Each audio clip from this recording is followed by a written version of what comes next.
આમ આદમી પાર્ટી જ્યારે ગુજરાતમાં હતી જ નહીં એ વખતે કોંગ્રેસ કોના કારણે હારતી હતી?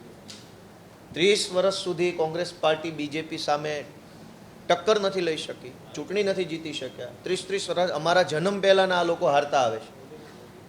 1995થી ચાલુ કરીએ તો 2022 સુધી કોંગ્રેસ પાર્ટી હારતી આવે છે. અમારો તો ક્યાં રાજનીતિમાં જ જન્મ નહોતો.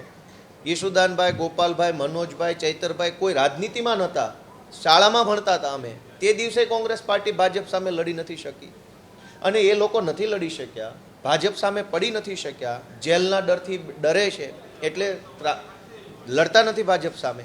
ત્યારે જ તો અમારે રાજનીતિમાં આવવું પડ્યું. 2002માં તો હું પ્રાથમિક શાળામાં હતો, 2006માં માધ્યમિક શાળામાં હતો. એ વખતે કોંગ્રેસ પાર્ટી શું કરતી હતી? અમારી જેવા સાવ સામાન્ય પરિવારના છોકરાઓ સંઘર્ષ કરીને ધારાસભ્ય બની ગયા જનતાના આશીર્વાદથી.